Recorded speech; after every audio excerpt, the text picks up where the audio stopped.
I almost didn't buy this WRX. I almost bought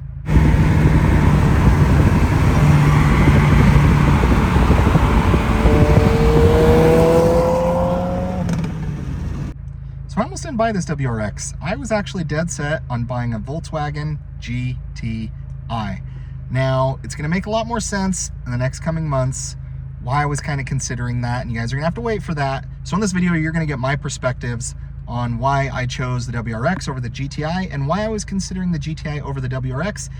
And you're also gonna see some clips of me accelerating the GTI. Let me share with you guys the reasons why I did this. And when I'm talking about a GTI, I'm talking about the MK8 GTI, the newest GTI that's out, the 2022s. That's what I was looking at. So here are some of the reasons that I was considering a GTI over a WRX. The first is VW, even in their standard just S model for the GTIs, come with a lot of amenities: heated seats, heated steering wheel.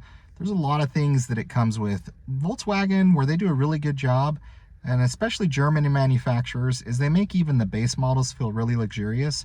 And I think Volkswagen just does a better job than Subaru in making their cars feel luxurious. Now, some would argue that's not what they're meant for, yada, yada, yada, but that was one thing that I was considering.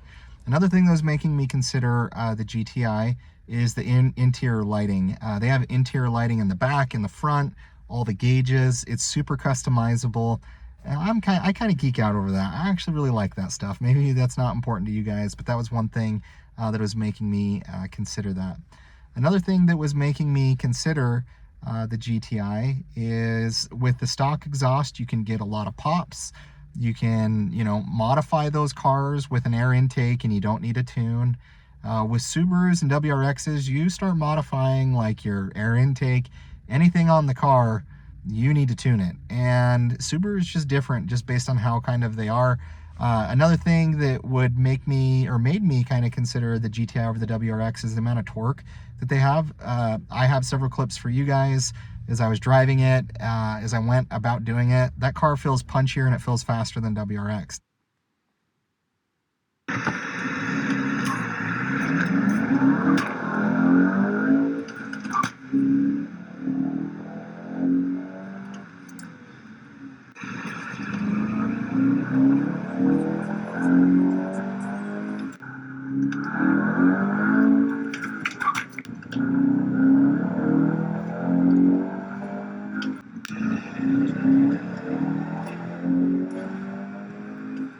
Now, having all-wheel drive is for sure a benefit, and we'll for sure talk about that, but the GTI puts down more torque than the WRX does, and especially if you can encounter kind of the drivetrain loss for all-wheel drive versus front-wheel drive. That car is in the 270s in terms of torque.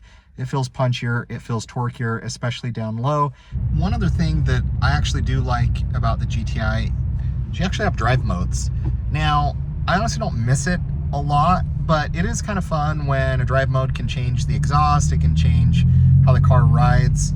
You obviously don't get that with the GTI until you go up to some higher trim levels that don't include a manual transmission. And so I do like just the customization ability of the GTI, where the WRX is just kind of out of the box. That's what you get.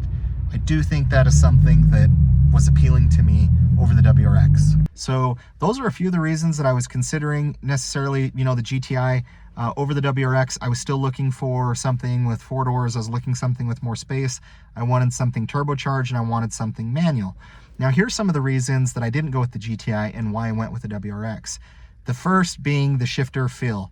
I drove a Golf R, almost bought that, it was brand new. But with the GTI, it feels even worse than the Golf R. It feels very rubbery, and in the test drive, my shifter literally popped off of the car. Sure, I was shifting aggressively, and I probably shouldn't have been driving the car as hard as I was, but if that can't take that abuse, it's not going to be able to take the abuse that I'll be putting it through.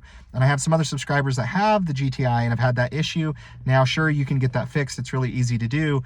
But it leads me to a bigger point here with Volkswagen, is I've owned other Volkswagens. My wife had a Jetta, the 1.8 turbo. I had a Jetta. It was just the 2-cylinder naturally aspirated.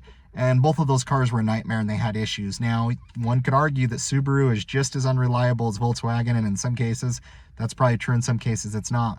But Volkswagens tend to have a lot of just intermittent electrical issues, light up the dash, and Subaru and Volkswagen are kind of in that same realm. But when the shifter popped off, it was like an omen, and it had me worried. Another thing that caused me to not go the GTI route is, if you guys have been looking at new GTIs recently, they will remove features out of the car. So like the Harman Kardon stereo, which is something that I wanted in the GTI, they remove it and they give you a $300 credit.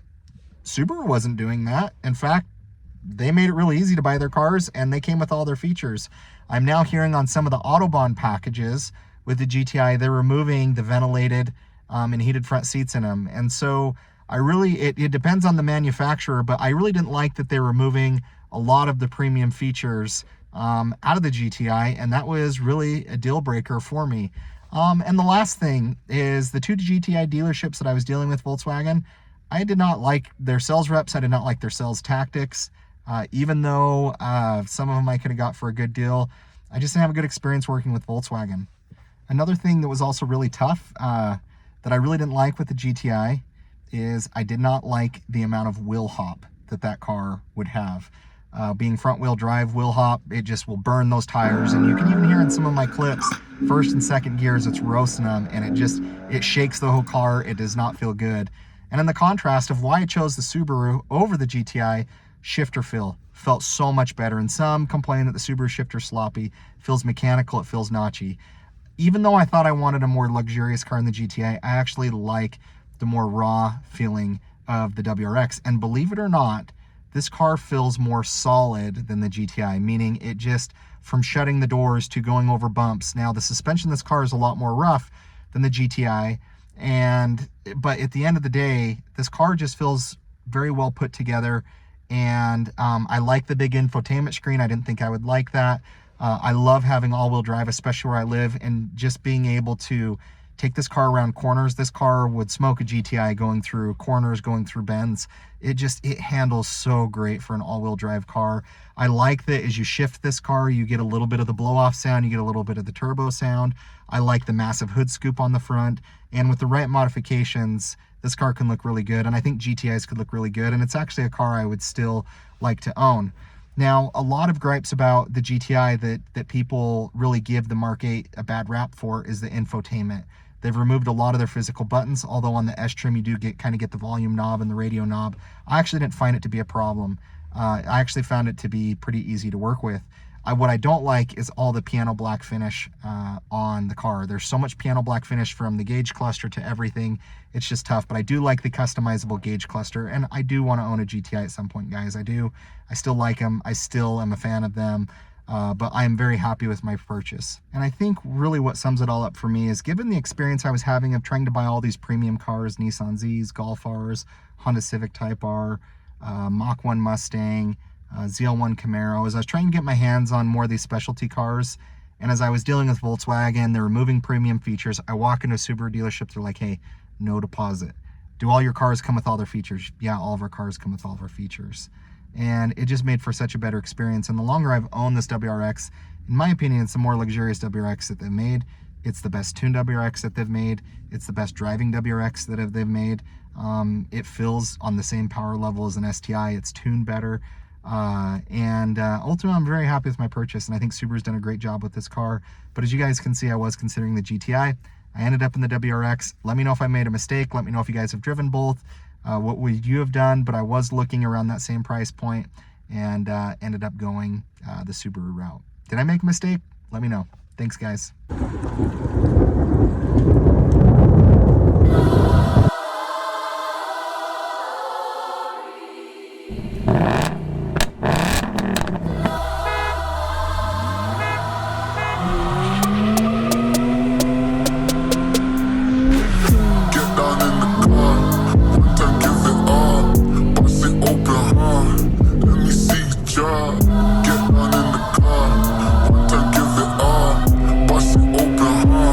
Let me see you try.